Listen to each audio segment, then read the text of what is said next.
Hey everybody, Real with Wes, day 4 coming at you, talking about being stressed out. Hope everybody's well. So let's get right into this today. It's going to be kind of short and to the point today. We've been reading out of 1 Peter 5, and I'm not going to go all through there. You can start in verse 6 and read down to about verse 9. 8, 9-ish kind of there. It talks about humbling yourself before God. It talks about casting your care on Him because He cares for you and recognizing the love of God. And then it talks about that part will be aware of your enemy. And so my message today about being stressed out is don't take the bait. Now that we've kind of building up, go back and listen to day 1, 2, 3. We're on day 4 here, is don't take the bait. You're going to have opportunities to be stressed out. You're going to have opportunities to let the narrative run wild in your head.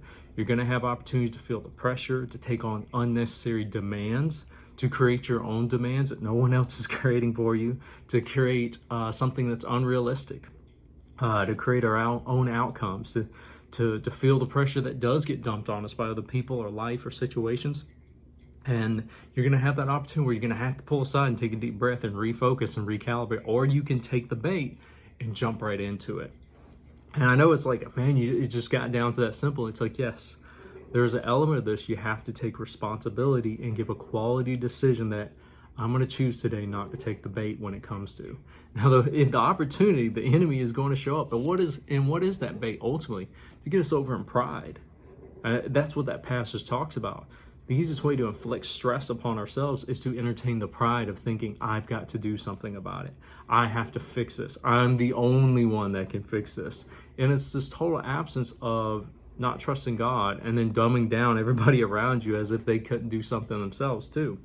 I know it sounds really rough, but it's to confront when we want to get self-centered, when we get scared is what it really is too, and we start feeling insecure, we start feeling like this isn't going to work out, so I need to do something about this because I am, and that I need to do something isn't coming from a place of I need to be doing active, and I'm not talking about being lazy here. I'm talking about that arrogance that comes from I need to do something, that because I'm the only one that can do something.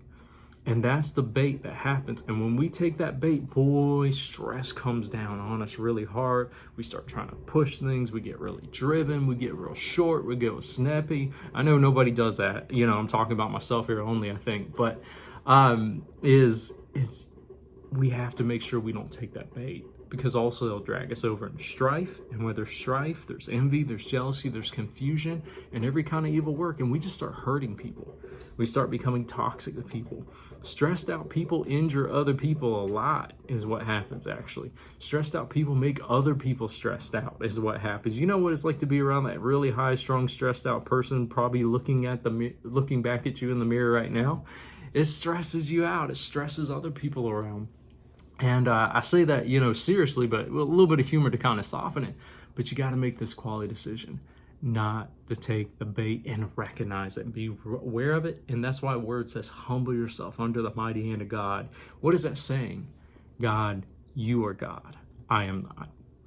And I give my trust to you. Now you're going to show me, God, what to do. You're going to give me steps. You're going to give me leadership. Don't get me wrong about that. But it's still at the end of the day is without God, I'm nothing. Without God, I can't do this. Without God, I can't take care of it. Without God, it becomes the end to yourself. And the greatness of God can flow in that moment. Grace can flow in that moment. And you will experience God's best like never before. That's all I want to encourage you is real short today. Push you. Submit yourself to God. Make the choice not to take the bait of pride that the enemy will throw at you. And live free and overcome stress. Come back and we'll close this out tomorrow, guys. But I love you guys. Praying for you as always. Can't wait to get together soon and gather. And can't wait to see you all guys soon. And we'll come back and do this, though, tomorrow at 3 o'clock.